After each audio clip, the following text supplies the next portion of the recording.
If you've been feeling overwhelmed, overextended, or overstimulated, your nervous system might be asking you for something different. And that something is this video, a guide to creating a cozy routine for a calmer brain from a psychologist who gets it and lives it and practices it and teaches it.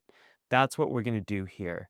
I'm going to show you how to create an offline algorithm that gets you to a calmer, cozier place. And all you need is a piece of paper, grab one, any type will do. As long as there's room for you to doodle a little bit, it's going to work for you. It doesn't have to be a giant one like this. It could be a small piece of paper in a booklet. It could be some scratch paper or some junk mail that you've received. You can flip it over. And then I want you to grab a pen, a paper, crayons, color marker, anything like that. I've got a bunch over here. I'm going to be using black and purple. I've got my favorite black and purple markers over here because they're my favorite colors and I like using them. But you can use whatever you like. It doesn't matter. And we're going to go through this all together. And by the end of this video, not only will you have a chance to practice some of what we're saying, but you're going to have a guide that you can take with you and use whenever you need to get to that cozy, calm place.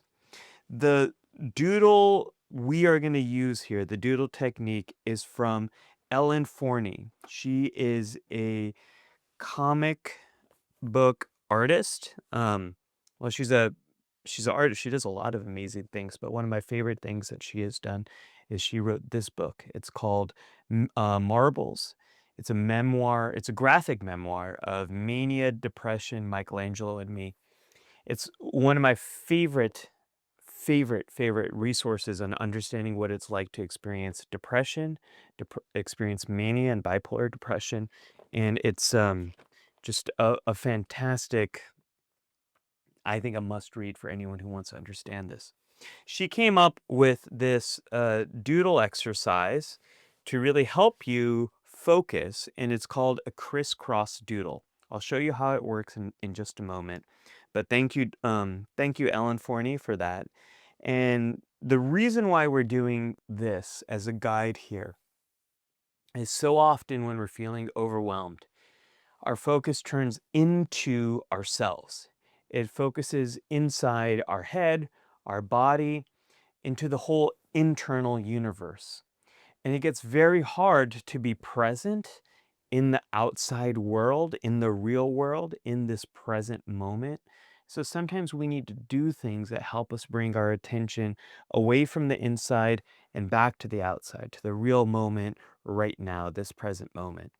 And I want to do this together. I want us to create this thing together because it's going to help you to be able to get closer to that coziness, closer to that focus, closer to that calmer place that we all want to be in. So the way you want to do this is go ahead and take your marker and we're going to do crisscross. So just two real rules here, or three rules, I should say. You start drawing any way that you want. And when the lines crisscross, like right here, you change the angle. You can do whatever you want, make whatever shape, and then here comes a crisscross, you change the angle. We go here, we change the angle, change the angle. And then what you do is you want to make sure you bring the lines back together at the end. And that's it. That is a crisscross doodle. What's cool about this is not only can you color certain parts of it in, like that. I like coloring in some of them, not all of them. Kind of fun to do. But you can also write in here. And if I can find my purple, here it is. There's my purple.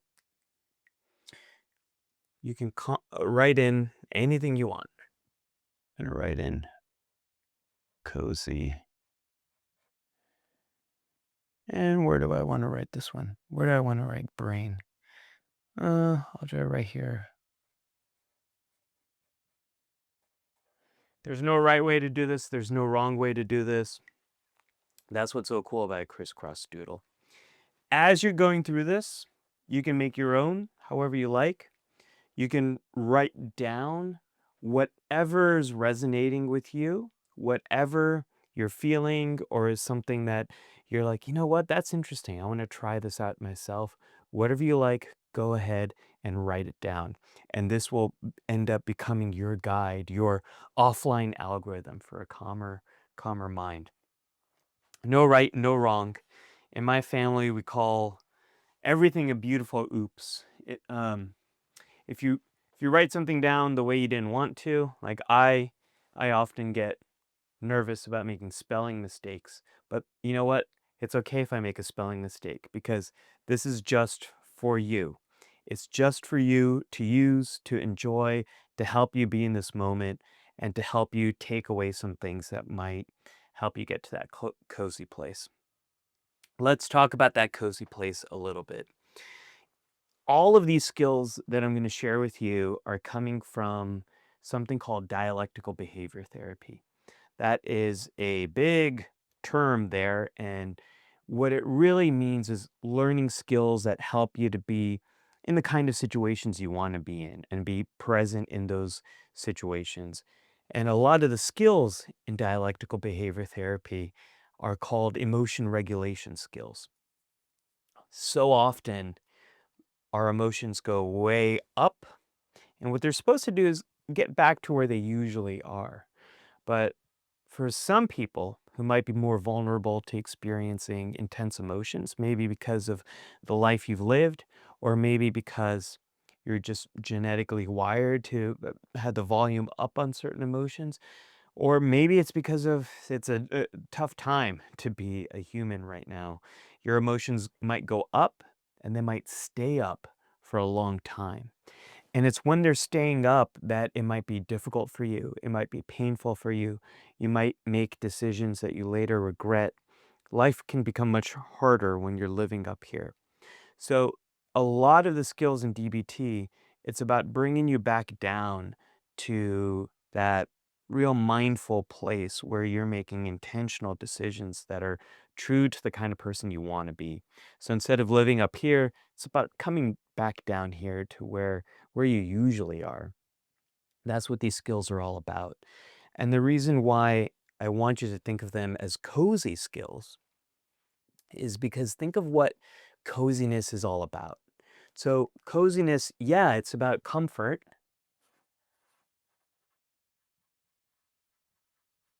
When we experience coziness, we feel comfortable.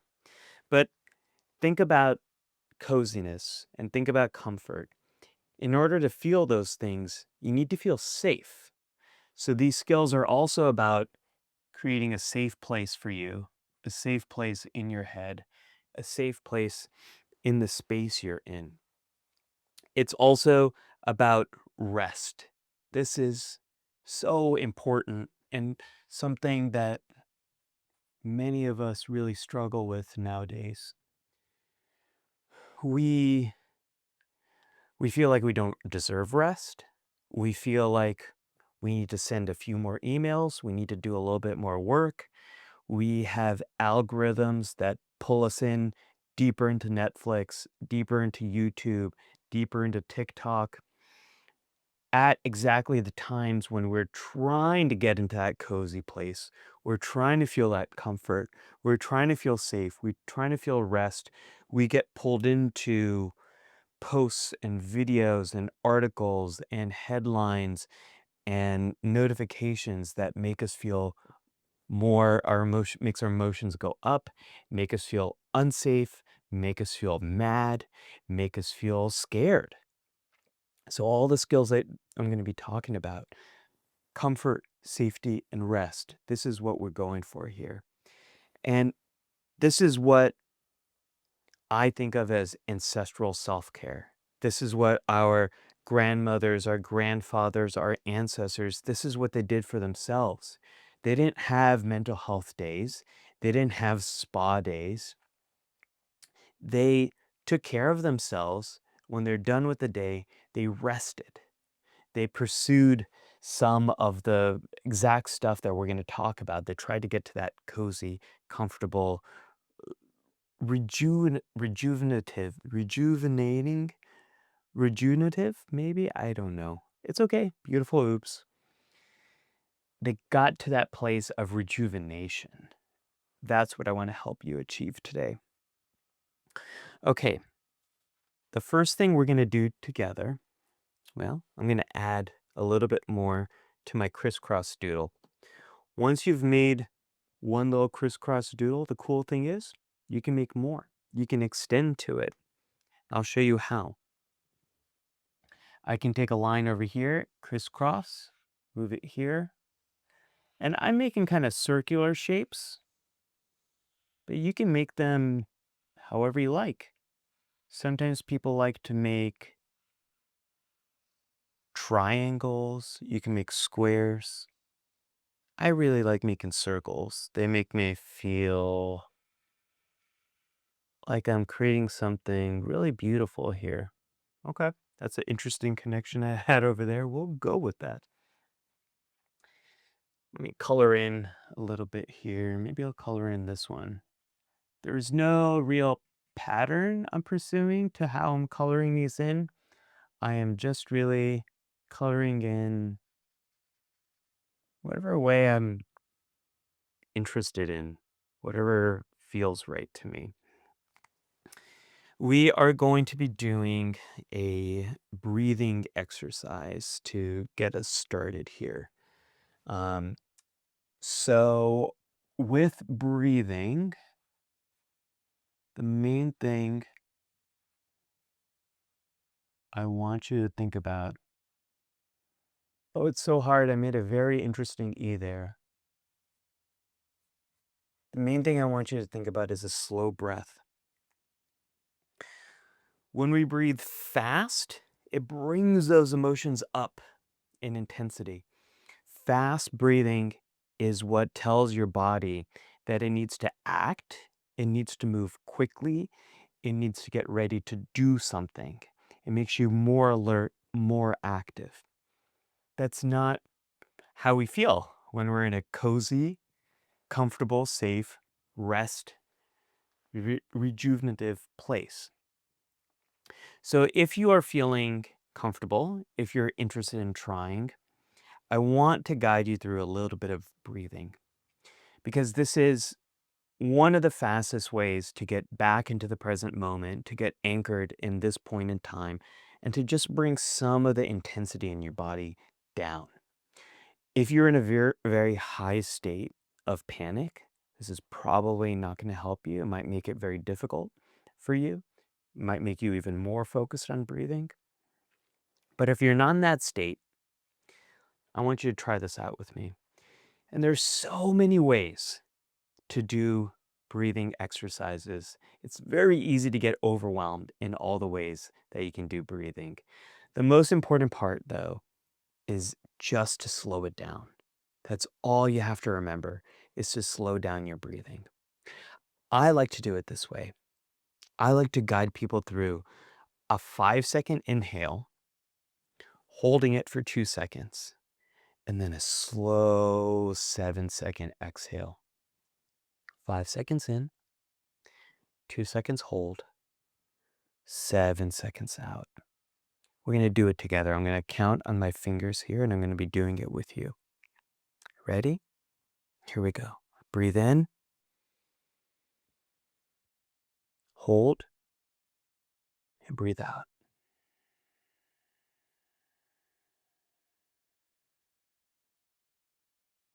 And notice how different you feel right now. Let's do that again. Slow breath in for 5, hold, and slow exhale.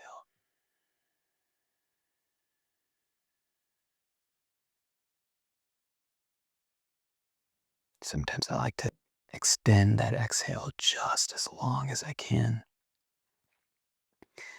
Right now, I'm already feeling I want to talk quieter. I want to talk slower. I feel like I'm moving a little bit more slowly. Let's do one more. Slow breath in, hold it, and slow exhale.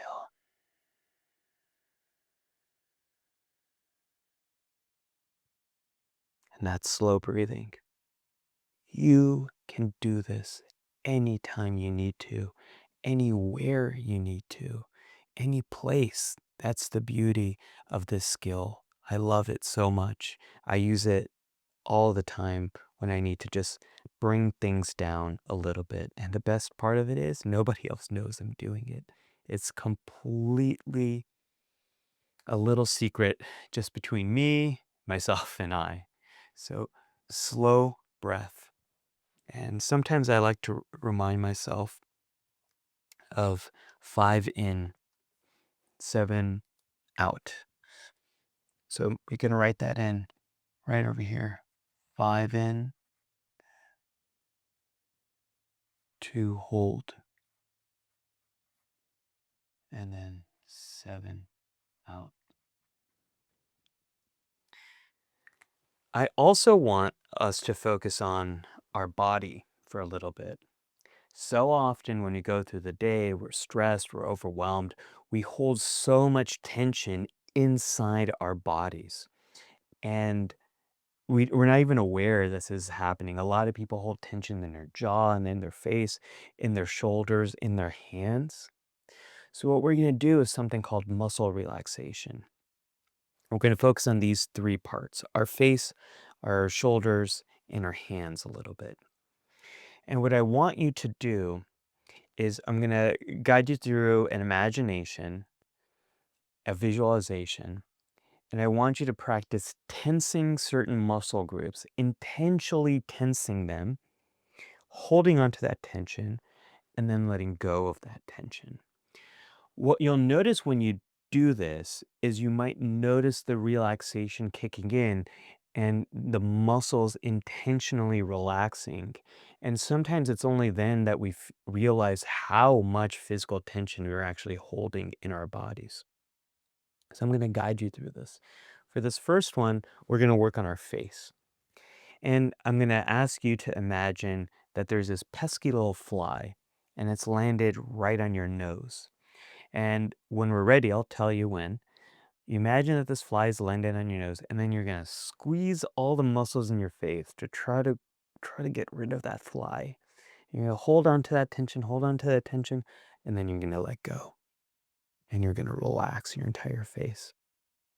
Okay, let's do that right now. Let's imagine there's this pesky little fly, and it's landed right on your nose. Now, tense your face, all the muscles in your face, hold on to that tension, hold it, and let go. And notice how different your face feels right now. Let's do that one more time. Imagine that there's that fly and it lands right on your nose. Squeeze your face, hold on to that tension, hold on to it, and let go. And notice how different your face feels. How different your face feels. I feel it right here, right around my cheeks, into my chin and jaw. I notice it feels different now. It feels a bit looser and lighter. Now let's focus on our hands a little bit. A lot of us hold tension in our hands. We're clenching our hands. We don't even realize we're doing this. So for this one, what I want you to do, start with your right hand. I want you to imagine that you have a lemon in your hand. And what we're going to do is we're going to squeeze that lemon and get all that juice out. We're going to make some lemonade together. So when I say go, we're going to squeeze that lemon, hold on to that tension. You're going to make a fist. You're going to hold on to it, and then you'll let go, okay? All right, here we go. Imagine you got that lemon. Squeeze that lemon. Hold on to that tension. Hold on to it. Squeeze, squeeze, squeeze, squeeze. And let go. And notice how different your hand feels right now. Let's try that with our other hand. Imagine you have that lemon. Squeeze that lemon. Squeeze, squeeze. Hold on to that tension. Hold on to it. And let go. And notice how different your hand feels right now. I feel it in my fingers. They feel looser. And by the way, when you're doing this exercise, if you ever feel like you're squeezing so much it's hurting, that's too much force. Take it back a notch. This shouldn't hurt. You should feel tension, and then you should feel a release of tension. The last one is we're going to be imagining that we're a lazy cat. And there are exercises we can do for our entire body. For progressive muscle relaxation, there's all the different muscle groups we can do them, but we're only focusing on these major ones right now. And with this next one, we're going to just imagine that we're a lazy cat. Lazy cats like to stretch forward. Lazy cats like to stretch up. They like to stretch to the sides. Sometimes they might even give themselves a little hug like that. You can pick whatever direction you like, just because we're doing a short version of this. I'm going to focus on stretching forward. I hold so much tension here in my shoulders. I think that's most of where I hold tension. I oftentimes walk like this, my shoulders kind of forward like that. So I'm gonna reach forward like this. So you can pretend to be that lazy cat. Are you ready? Okay, let's do this. So imagine you're a lazy cat. You're stretching in the sunlight. You're reaching forward. Hold on to that tension. Hold on to that tension. Feel it in your shoulders and then let go. Oh, notice how different that feels. Let's try that again. Stretch forward, lazy cat. Hold on to that tension. Hold on to that tension and let go. And notice how different that feels in your body. That is muscle relaxation. It's all about feeling that tension. So relax. Muscles. So you want to relax your muscles. Feel the tension, hold on to it, and release. If you like that, there are so many muscle relaxation exercises on YouTube that you can check out and try and experiment and see which ones feel right to you. Okay. I'm going to add on a little bit now to the doodle. Sometimes I get scared that this is leaking through. I've tested it before, but I get those thoughts that keep coming back into my head. And you know what? Let's talk about thoughts. That's the next one over here. I'm going to add a little bit to my doodle as we're talking about thoughts. One of the big things that people ask me about all the time when it comes to thoughts is, what do I do with them? How do I deal with them? How do I manage my thoughts? What can I possibly do to get some control over my thoughts? Oh no, I dropped my Deep Space Nine. We're going to be talking about Deep Space Nine a little bit later.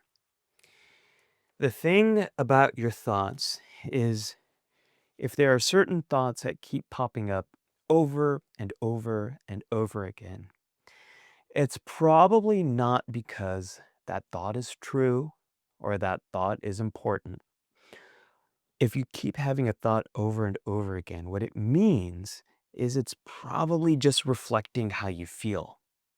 Maybe you feel worried. Maybe you feel sad about something. Maybe you feel overwhelmed or you're stressed about something. And everyone deserves a break from that. Everyone deserves some time away from those thoughts to really get perspective on those thoughts. You can't think your way out of your worries. It's impossible. What we need is to gain perspective. And you can't gain that perspective when you're lost in your thoughts, when you're focused on that internal universe. What we have to do is get focused back on the present moment. So, what do you do with thoughts that keep popping up over and over again? You don't do anything. You take a do nothing strategy. And the reason for that is you can't control the thoughts that pop up in your head.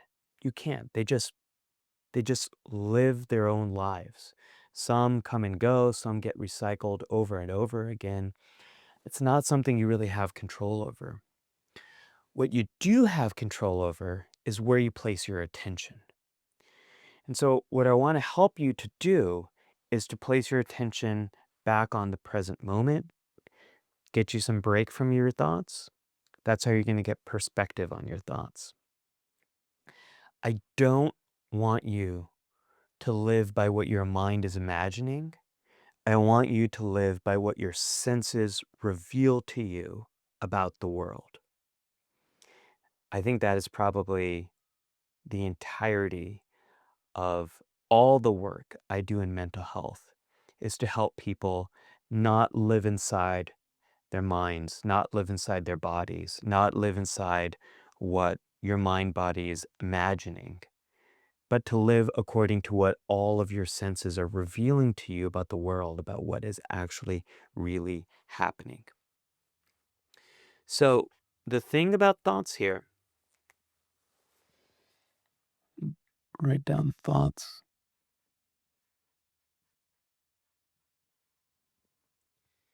Your thoughts might be scary, it doesn't make them dangerous. Your thoughts might be frequent, it doesn't make them true. Your thoughts are going to do what they're going to do. And I want you to live by your senses.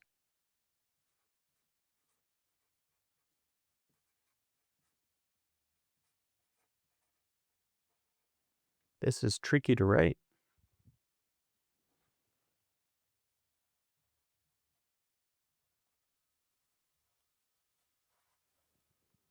By the way, I have absolutely no plan for how this is all going to look when it comes together. And that's part of the fun of it. I have no idea what this is going to look like. I want you to imagine that your thoughts are like the weather and they change.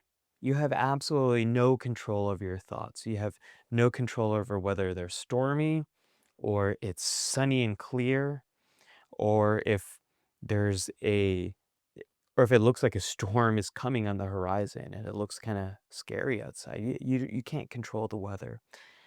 But what I do know about you is you are a strong mountain. You have been alive for a very long time, and you've made it through a lot of difficult storms. You've persisted, you've endured through those storms. You've endured through all the change in weather. And just like a powerful mountain, the weather's not going to change you. You will still be there. You will still be who you are regardless of the weather. And similarly, you are you despite whatever thoughts you have, whether they're bright and sunny or they're gloomy and scary. You are you. You are not your thoughts. You can't control your thoughts. They're going to be whatever they're going to be. But you get to choose who you are. You get to choose what action you take. And you will still be you regardless of whatever thought pops up into your head. Okay. Now, the next step here, we've taken some breaths. We've relaxed our body a little bit. We know that the entire goal here is to live by what your senses reveal.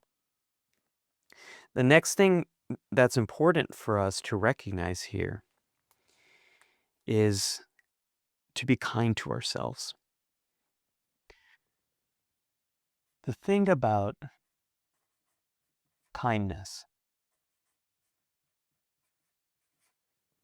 is very easy for us to be kind to our friends, to be kind to the people that we love. But we don't usually extend that same kindness to ourselves.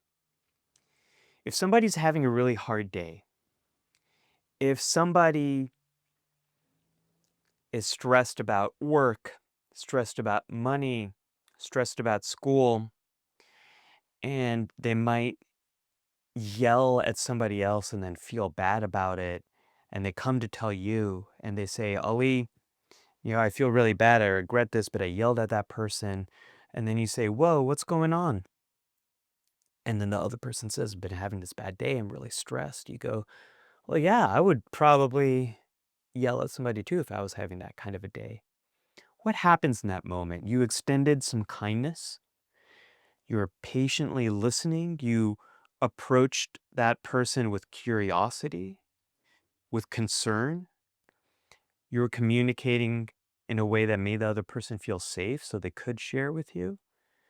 And then they talked about what's been going on in their life. And then it totally makes sense why they might be feeling irritable and angry and upset because they've been so stressed and there's been so much on their mind.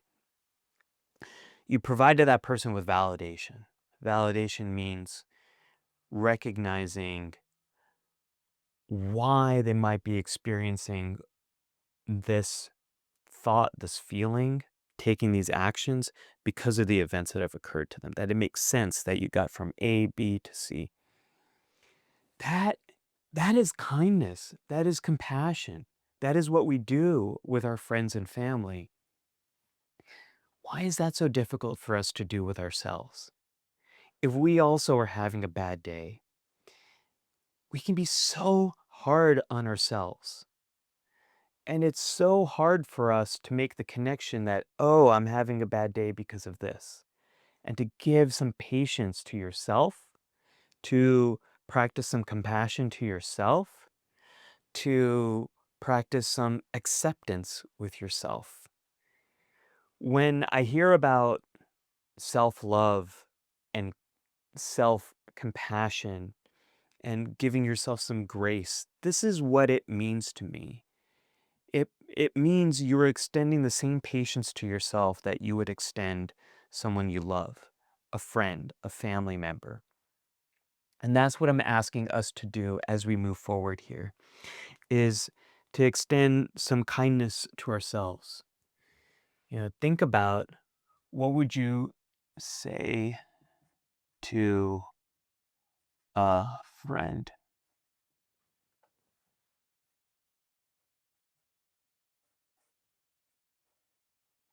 What would you say to a friend who's going through what you're going through? What would you say to somebody else who's in the exact same situation that you are in? Take that kindness that you would extend someone else and extend it to yourself. And if you're in a situation where you don't have that many people in your life that you feel close to, think about what you would say to me. Think about what you would say to a teacher you really care about, to someone who has made a positive difference in your life in some way. What would you tell someone else that you really respect or admire, someone who you might look up to and they're going through a bad day? What would you tell them? And extend that same kindness to yourself. It's incredibly important because if we don't extend that kindness to ourselves, everything else I'm going to talk about becomes even more difficult. The other part about this kindness to yourself is, as we go through this, I have to extend kindness to myself because there's judgments that are already coming up about like how I've made this and did I make a mistake there, and trying to remember that I'm doing the best I can. This doesn't have to be perfect because it's a crisscross doodle. There is no perfect. I'm making this for me, for you, for us to share and learn. That's the goal of it.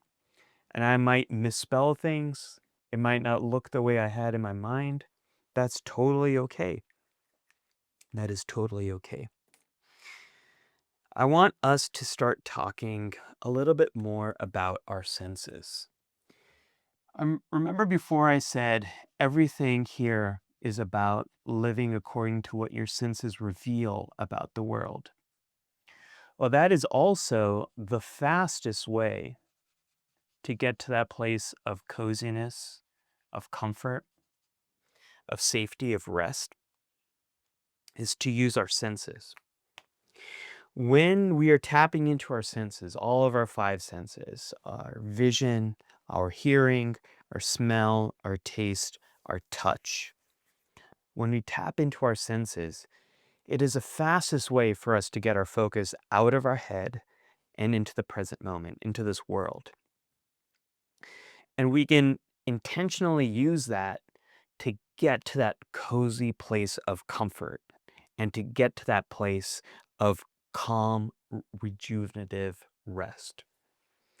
So let's talk about how to actually do that. I'm going to put this right here.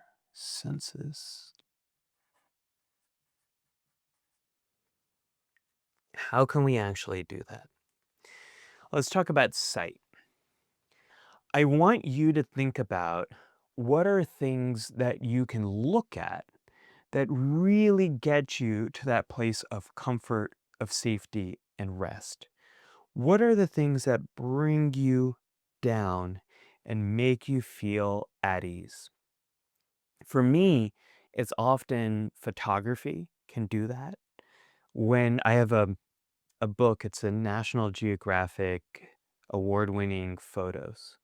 And when I look at that, particularly the photos of nature, it completely takes me out of the moment that I might be struggling with, and it puts me into that moment of that photograph. Maybe for you, it's also photographs. Maybe for you, it's drawing or illustrations. Maybe for you, it's paintings, a comic book, something else. But find things that put you into that comfortable, safe place. I really have been enjoying this. This is Raina uh, Telgeimer, her book Guts. My daughter and I have read all of her books. They're fantastic, but they're just really cozy. I love the illustrations. I love the art. I love the story. And this book in particular it's about social anxiety. It's called Guts. And when I look at it and when I read it, it it gives me a lot of perspective and it gets me out of the moment I'm in and puts me into that cozy place a bit. So for you, it might be some kind of book like this too, but find something that visually pulls you in and makes you feel that comfort, that safety, that sense of rest. Now, the second thing is sound. And I want to talk about music because music is a mind altering time machine. When you listen to music, it very quickly changes how you're thinking, how you feel. We think music probably evolved to bring us some sense of social connection and harmony. Our ability to hear music is probably also related to how social we are. And so when you listen to music, it'll quickly change things. And it'll also probably take you back to certain time and places. Music has this way of inducing you into moods, putting you in different moods. And that's very powerful. It's also something we need to be very careful with. Because sometimes listening to music when you're very sad can make you feel certain kind of music can make you feel more sad. Certain kind of music can make you feel seen and heard. Certain kind of music can pull you out of that and make you feel better. And then certain kind of music might be really invalidating. It might be the exact opposite of what you want, and it'll make you feel even worse. So what you want to do when you're thinking about your senses is put together playlists in advance for the kind of state that you want to be in. So I'll give you an example. Right before I'm going to do something, I have a pump up playlist that makes me feel really excited, energetic. It helps me get going. I have some Beyoncé on that playlist. I have some Queen on that playlist. I've got a lot of different stuff on that playlist, but it gets my energy up to a place I want it to be. I also have music about anxiety when I might be feeling like I'm getting in my head too much. And there I've got Megan Thee Stallion, her song Anxiety, because it starts out and it makes me feel really validated, like I'm less alone. And that leads to music that makes me feel very courageous, sort of like fight song kind of music. And it takes me on this journey from you're feeling anxious, you're not alone, to you got this, you can do this. And then there's other music that puts me into that calm place. And my kind of go to calm place music is Death Cab for Cutie. It takes me right back to when I first heard it when I was in college and just the really chill vibe of a lot of their early albums. It'll put me in immediately state of calm. So put a playlist together that helps you get the feeling you want way in advance so that when you need it, it's ready and it's good to go. So that's music. But you might be someone who's not a big musical person, and that's totally okay. Sometimes there's sounds that you might listen to that can help you get into that cozy place. Maybe you like the sound of the ocean. Maybe you like the sound of air traffic controllers talking to each other. Whatever it might be, experiment and find the kind of sounds that are really soothing for you, that get you into that comfortable, safe, rejuvenative rest type of place. ASMR can be a good one for this too. I really like the sound of wood carving. I find that pretty soothing and pretty satisfying. Let's talk about touch. For me, there are two kind of things that'll get me into that cozy state. One is a nice cozy little stuffy. I've got this one right over here. It's a boba tea. I have it.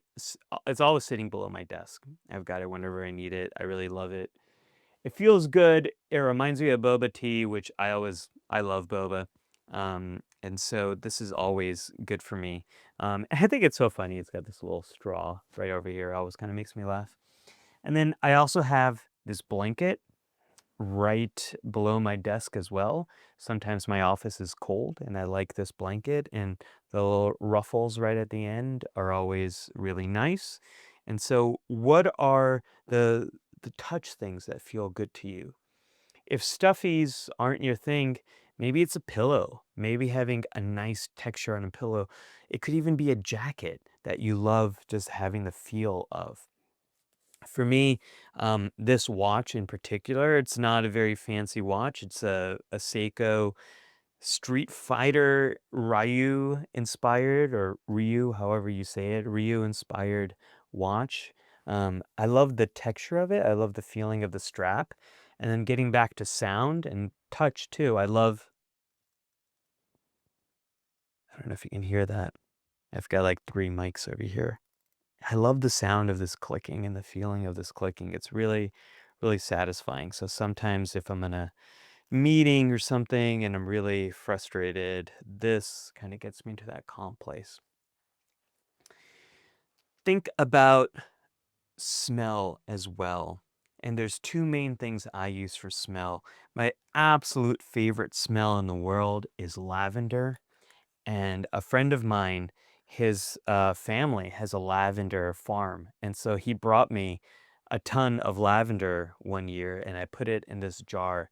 Um, and it smells so good. It's still all I've had this for years now and it smells so delicious, so soothing, so satisfying. I have this collection of lavender right over here at my desk whenever I need it. I also have another, yep, I have this lavender squeeze. It also has lavender inside. This is on my desk. I got this at a farmer's market, and it smells so good. Lavender is always something that puts me in the right state of mind. It's hard for me to be upset if I've just smelled lavender. The other thing that I always wear is this. This is beard oil.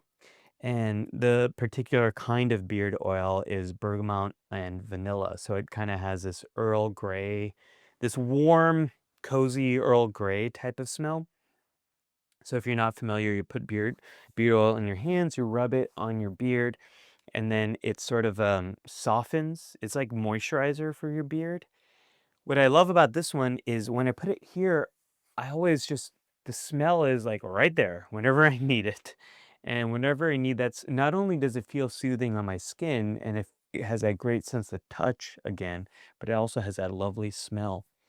And the fastest way to get to that cozy place is if you can tap into a few of these sensory things and kind of tie them together, you'll get to that cozy place pretty quickly.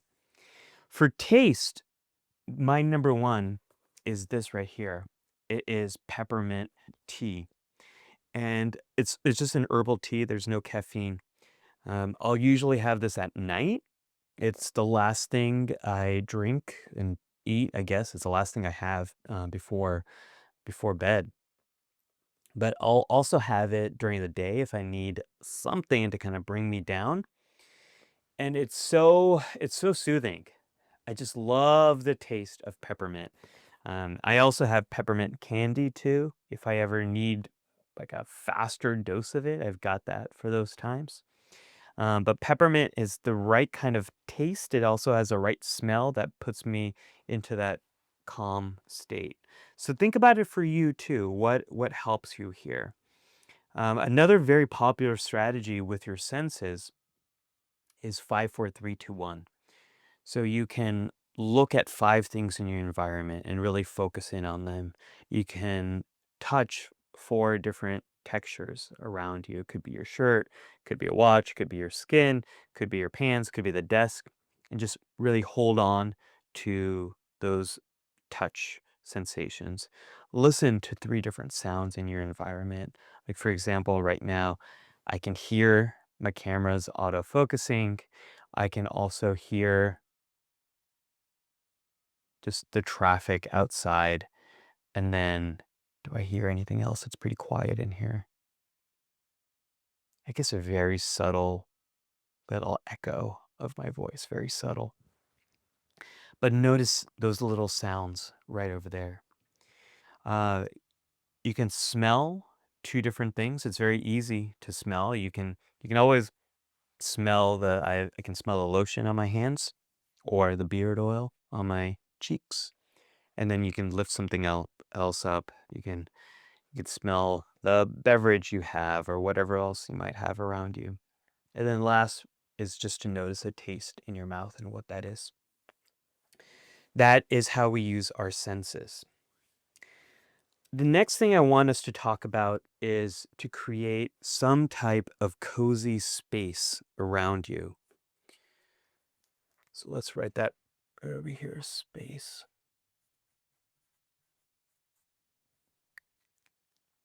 So create a cozy space.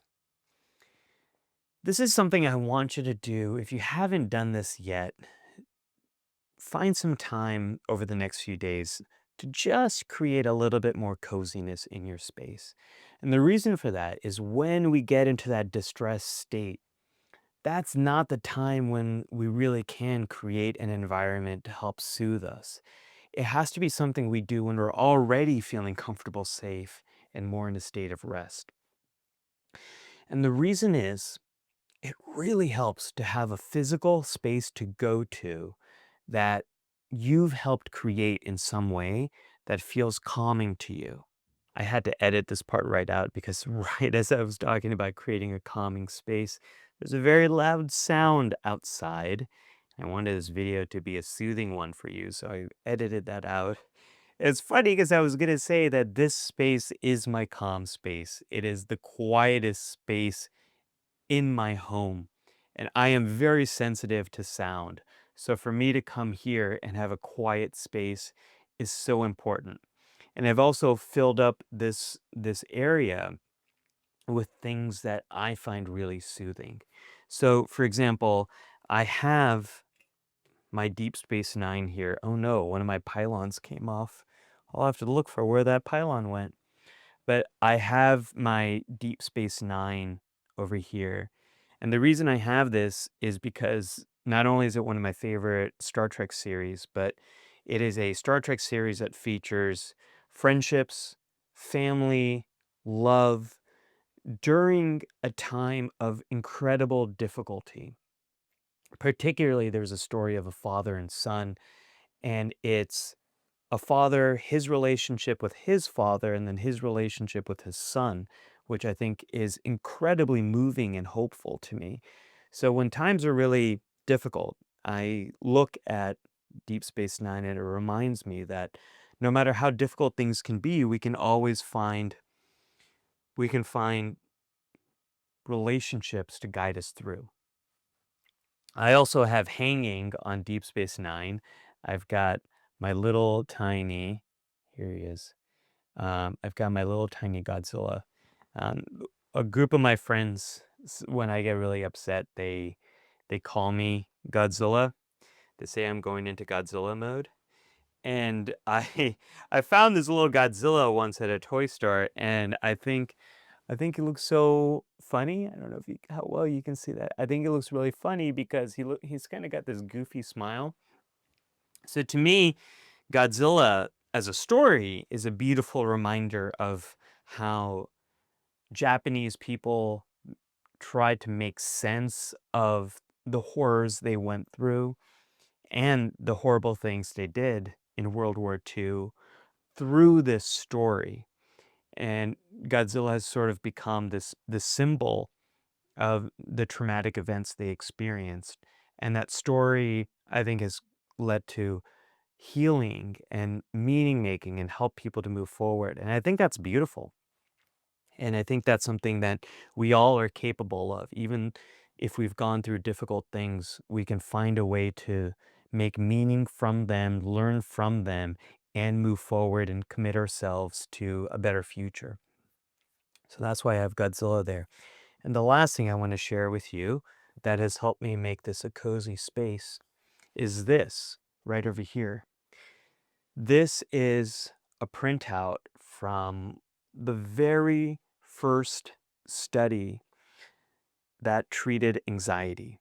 Mary Cover Jones, a psychologist who, about 100 years ago, when everyone else was studying fear and anxiety and doing things that were creating more fear and anxiety in other people, Mary Cover Jones, psychologist Dr. Mary Cover Jones, came along and said, you know what? I think this whole idea of behaviorism, I think we can use this and apply it to helping people and bring anxiety down. And what this graph shows is progress in her experiment and how people were actually able to do more of the things that they wanted to do and work through their fears. And I think that is a beautiful reminder of how we can ask important questions about how we can take the knowledge that we have, the things that people are doing, and use those to help one another, to improve other people's lives, to help us move forward. So take your space and find ways to make it a cozy environment for you. And for me, the quiet stuff, the reminders of all these different things, they always help me. And I also have, just in case, I have some of my favorite snacks. Here I got some Sour Patch Kids, just in case I need them for a little extra pick me up. And I have little stuff like that buried all around here. If you don't have a space like this at home, find a space like this outside.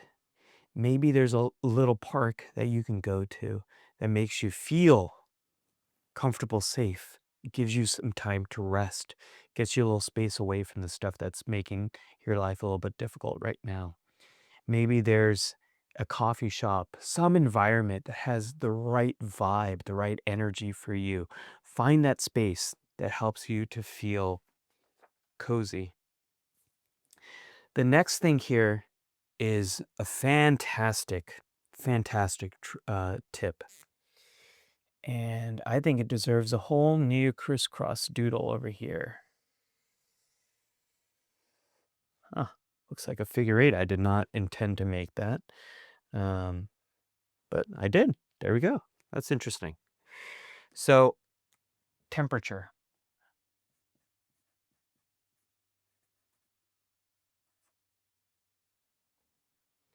specifically temperature change. Our nervous systems are really, really good at noticing change. We're really good at noticing things that change in the environment. We're really good at noticing surprises. In fact, so much of our learning is based on emotional surprises. Things that are surprising to us are what tend to stick around in our head. We can use that to our advantage. If you are able to create a sudden temperature change, that can really help you to get to that state of coziness. So the easiest example for this is taking a shower. Sometimes taking a very cold shower or sometimes taking a very warm shower can help you get to that place because it creates a state of temperature change. Sometimes just getting a cold ice pack and putting that on your face can really help you to feel better. Um, Putting on a blanket, maybe even a weighted blanket, can help you to feel that temperature change. That can feel really good. You can even open your freezer door of your fridge and stick your head in there for a little bit and then close that freezer. You'll notice that difference in the temperature. All of these things can be great for getting into what Danish people call the state of hygge. Hygge is that comfort and the coziness that often comes from sometimes being together, sometimes being alone, but that contrast between hot and cold. So it's that idea of being in a cold environment, but you have the fire on and you find a way to be inside and be together and just feel really cozy and connected. I love that idea, this idea of hygge, of finding that comfort in the tension between these environments. And so you can do that too. All you have to do is change your temperature a little bit, and you might get to this state of comfort. I want to talk about movement.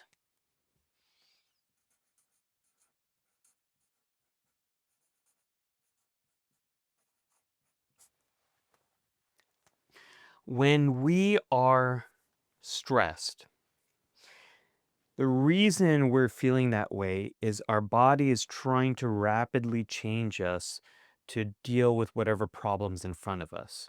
Now, our ancestors, going way back, all they had to deal with was really escaping from predators. There might be a big animal that was chasing you, and then you had to escape from that animal.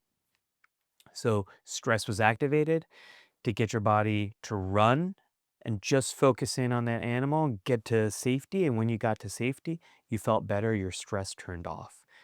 Your parasympathetic nervous system turned on, which calms everything down. Well, modern day life, we don't really have predators that are chasing after us, but what we do have is deadlines, we have work, we have a lot of pressures that continue into the future. Your body's still wired to do that basic thing of getting you to safety, but you're not really able to get to any safety because these are big long-term problems. So what you have to do is you have to do something that makes your body feel like you took some action. And that's where movement comes in. If you just take some action, it can close that stress loop and make you feel a little bit better, make you feel more rested, comfortable, safe, at ease. I think about it like being a Formula One race car driver and your car is full of fuel. You're ready to go and lights off, here we go, vroom, vroom, vroom, but your car doesn't go anywhere. It's revved up, it's full, it has all this energy, and you're not going anywhere. That's what stress is like for most of us. We don't do anything with it. It just sits there. So the best thing to do is to take some action, to take some movement. It doesn't mean you have to go exercise. It doesn't mean you have to go run a mile. It can be as simple as walking around the block. It can be as simple as doing some jumping jacks. It can be as simple as going out into your backyard and pulling out some weeds. One of my favorite things to do for movement is I love vacuuming. I know that seems so silly, but for me, it gets my body moving. I don't have to go outside. I'm just at home. It makes me feel like I've accomplished something, and my senses are really focused. My eyes are focused on the ground, trying to find things that I have to clean up. It's satisfying to see those things disappear. So find the things that help you to move your body and make you close that stress loop, that make you feel like you've accomplished something. Now, this is kind of related to it, but another big one here, I'm going to try not to do an 8. Let's make something else. There we go. Another big one here for us is to create.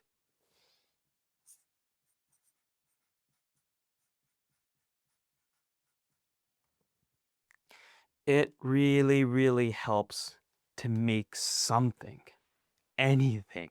It doesn't really matter what. So it's the reason why we're doodling here is just to make something. And if you're not someone who's a big drawing person, maybe you can trace something. Or maybe you like photography. You can put some photos together or play with some photos. Maybe you're someone who likes baking. This is one of the best things that you can do for creation is if you bake something, not only do you get your hands dirty in getting the batter and putting that all together, but then you put your cookies in the oven, and what happens is your home gets full of that smell. So now you're combining sensory experiences of baking with creation as well. And if you can ever put more of these things together, like creating cookies, gets your body moving. You also have your senses kicking into gear. All of that stuff is going to help you to get into that cozy space. The more you can combine these things, the more it's going to help you. And then you get to eat the cookies too. And you might also get to share them with other people, which we'll talk about in just a moment. If you don't like doing any of that stuff, you can create a list. And you can just make a list of your favorite songs from your favorite band. You can make a list of your favorite episodes from your favorite show. I like to make a list of my favorite science fiction spaceships. Top of that list is the USS Enterprise 1701 refit from Star Trek The Motion Picture. And then right below that, it's a tough call, but I think it's the Enterprise 1701D. And then there's the Battlestar Galactica. And then I can go on about the Nostromo from Alien, and there's just the ship from Galaxy Quest. There's so many, you know. It's really, you can see I'm smiling because I love thinking about those things, and I love making that list, and I love absorbing myself into that list. And you can spend so much time just doing that. Another thing I love doing is I'm gonna put lists on there just because you know what, this is my little thing and I like doing it. But I'm also gonna write storytelling. And I know this one might be one that brings up a lot of judgments, like I'm not a good storyteller. What are you talking about, Ali? Well, there's a very good shortcut to doing this. And this is something I learned from Matthew Dix from Storyworthy. It's an exercise called First, Last, Best, Worst. This is where you write down the first time you experienced something, the last time you experienced it, the best one that you experienced, and the worst one you did. So you could write down the first movie you remember seeing, for me, E.T. Saw it over and over again as a kid. The last movie you saw, for me, it was Sinners. Really good, intense, very different than E.T. The best movie you've ever seen, the best movie going experience for me was seeing Jurassic Park for the first time in the movie theaters. And the worst one you ever saw, the only movie I've ever walked out of my life was the early 1990s a movie called Virus. It was so terrible. Or maybe late 90s. I don't remember. It was so bad. I walked out like 20 minutes into it. You can do your first teacher, last teacher, best teacher, worst teacher. First car, last car, best car, worst car. First kiss, last kiss, best kiss, worst kiss, right? First friend, last friend, best friend, worst friend. You can go on and on. And there's so many ways in which you can use this just to start jogging memories and maybe getting some stories that come out. And that a lot of times can be very cozy. You can find something there that is really worth exploring and spending a little bit more time to think about or write about, or maybe writing a story about that. So this is creation. Now I want to talk about another related topic to all of this, which is experiencing something, experiencing perhaps another story. Let's see. Okay. Experience. Oh no, I was going to do it in my blue. I try to write things in my purple. Experience.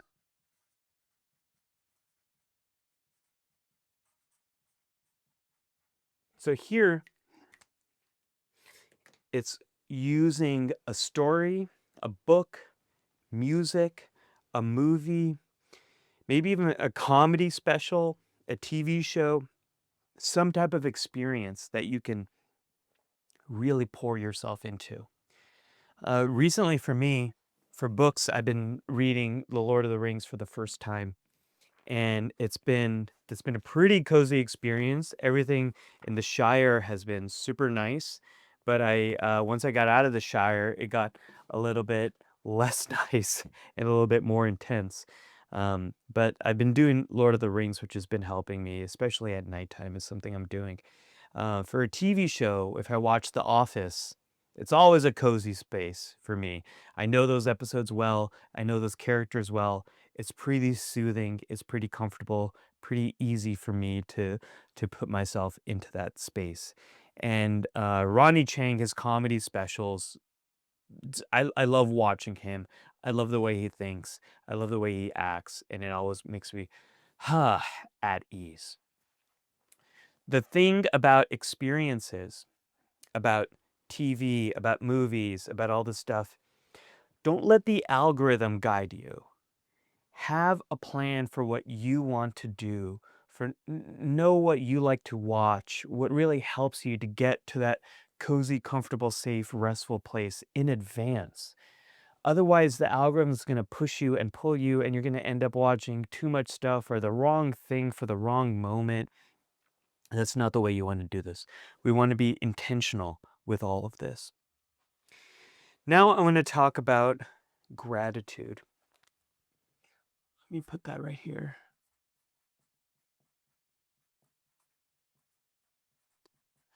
Gratitude is, I know this gets thrown around a lot. Like, have a gratitude journal. Think about this stuff every day.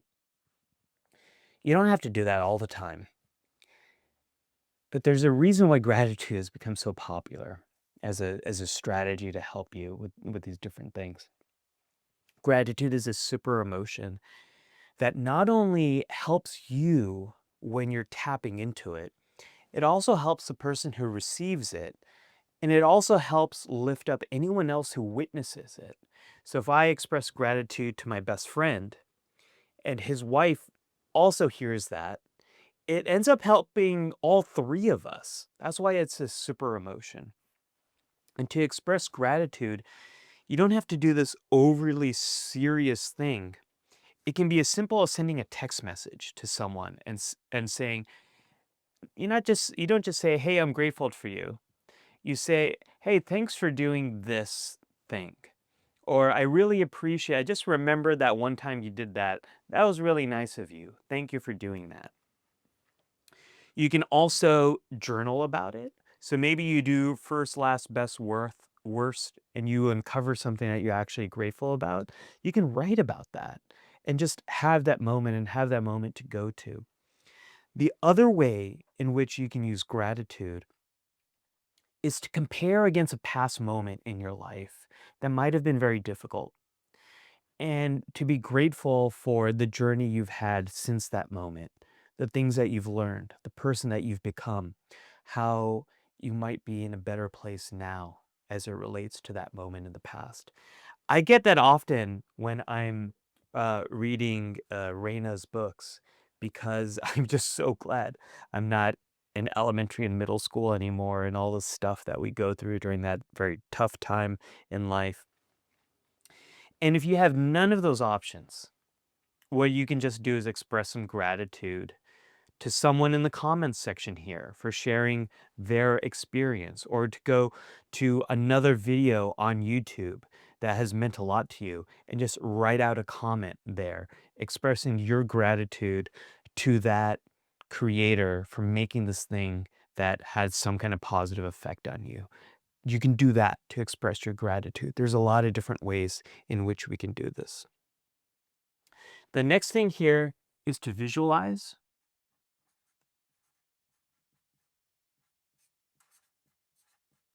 Our minds are super powerful when it comes to imagining things. And we talked earlier about how we might imagine thoughts and worries and we can get lost in those. Well, we can also use that to our benefit, where we can imagine possible places that are very soothing to us. You can imagine yourself being at a beach. You can imagine yourself being at a place that you love. You can imagine yourself returning to a place you've been to before or exploring some place you hope to go in the future. I've used this a lot in my life. When I was younger, I used to imagine myself on the bridge of the USS Enterprise exploring space. And after COVID, that didn't really work for me anymore. And now what I often do is I imagine myself back at my wedding or in my honeymoon. My wife and I went to Paris and we had this amazing time exploring that city. And I imagine myself being there and going back to that space. I recently had a one of those lifelong experiences, lifelong dreams come true where I got to go to NASA headquarters in Houston, and I got to see mission control, and I got to see all these places I always wanted to go as a kid. And so more recently, I've been visualizing myself being back in that space, and it just brings a smile to my face to remember that moment. So visualization is one of those amazing things that is always available to us. You can do anytime you need to. I want to talk about making your bed super cozy. So what does that mean? So maybe you're someone that gets stuck bed rotting and you spend too much time in bed. Okay, there's a lot of reasons why that might be. One thing I want you to work towards is saving your bed for those super cozy experiences. The only time you really want to be in your bed is when you're going to sleep or you're doing something that makes you feel sleepy, if you know what I mean. And if doing that thing doesn't make you sleepy, then don't do that thing in your bed. Save your bed only for things that are related to sleep or things that lead to sleeping. And in that hour before you go to bed, you want to have a cozy, calm down routine. Something that always helps you to get to that comfortable, safe, restful place. For me, it is reading something that I'm interested in, but also something that's soothing and something that's a little bit boring. That is what I've found really helps me. So I have this book of art from different space missions with a little bit of history and some pictures, and this really helps me to get into that cozy space. I've also been reading this book. It's called Late Star Trek, which is about the recent years of Star Trek, and it's very academic, which gets me a little sleepy, but I'm also interested in it, which is also soothing, but it doesn't like wake me up. And I try to do that all on in print, but I also have this was one of my favorite purchases was a e-reader. This is a Kobo. I love this thing so much, and it doesn't hurt my eyes. It's very soothing. It's not like it's not something that makes me feel too alert. So find something that you can read that or do in that hour before you sleep that makes you feel very cozy, very comfortable, and gets you ready for bed. If you're having a hard time falling asleep, if it's been 15, 20, 30 minutes, you haven't been able to fall asleep, get out of bed and then go do something cozy outside. Not outside your house, but outside your home, but something outside of bed. Get back into that cozy space. Don't worry about your thoughts. Don't worry about your time. Don't worry about what it is. Do one of these other things that gets you into that calmer place and then get back to bed and then try again to fall asleep. I want to let you know that everything we've talked about over here, it's not me doing this, it's all you. You have the ability to do all of these things yourself. You have the ability to create that cozy space inside, wherever you are, anytime you need it. Come back to this video whenever you want to, whenever you need a refresher. And if you want to see this, I'll take a picture of this and make this available at a link below. You can get this yourself. And I want to say thank you for spending this time with me. You shared probably the most important resource that we have with me. You shared your attention with me. You gave your attention to me. And I really appreciate that. It is the most important resource we have. And I want to ask you to take care of that resource. It's no small thing to give your attention to something else and to use it wisely and to focus that attention as much as you can on yourself, on others, on other people, and not just pixels, not just algorithms, not just screens. Take that attention and put it into the things that you really care about. Let me know what else you'd like to wind down to in the future in the comments below. And while you're down there, share a little bit of kindness with someone else. You never know if it might be the thing that helps a person get through their day. Thanks so much for being here. See you in the next one.